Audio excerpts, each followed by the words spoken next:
2 Chronicles chapter 21.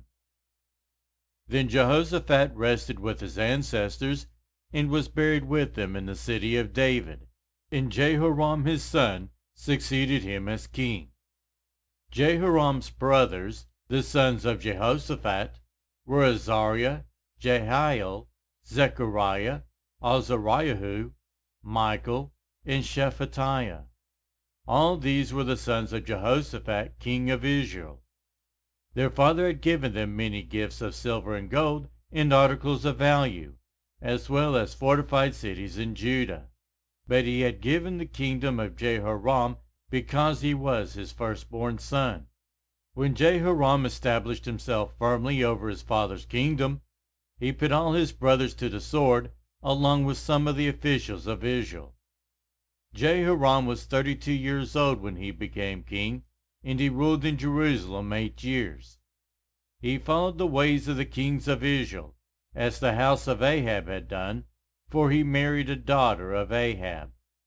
He did evil in the eyes of the Lord.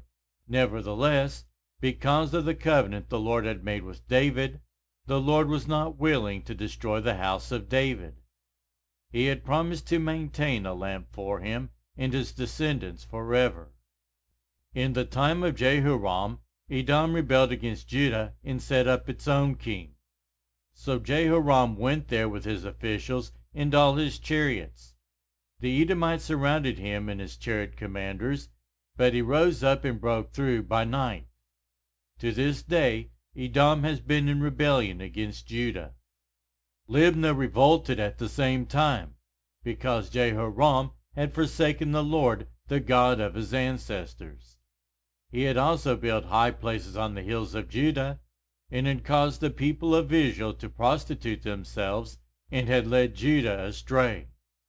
Jehoram received a letter from Elijah the prophet, which said, "This is what the Lord, the God of your father David, says.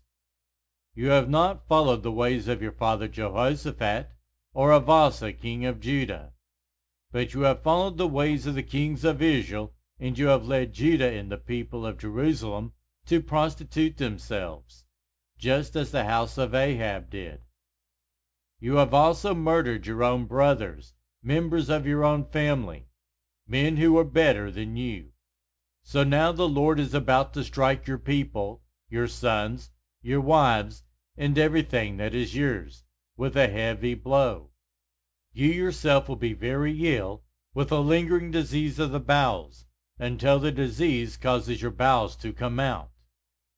The Lord aroused against Jehoram the hostility of the Philistines and of the Arabs who lived near the Cushites. They attacked Judah, invaded it, and carried off all the goods found in the king's palace, together with his sons and wives. Not a son was left to him except Ahaziah, the youngest. After all this, the Lord afflicted Jehoram with an incurable disease of the bowels.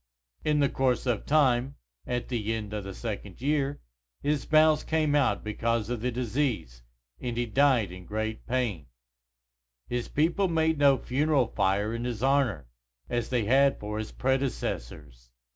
Jehoram was 32 years old when he became king, and he reigned in Jerusalem 8 years. He passed away to no one's regret, and was buried in the city of David, but not in the tombs of the kings.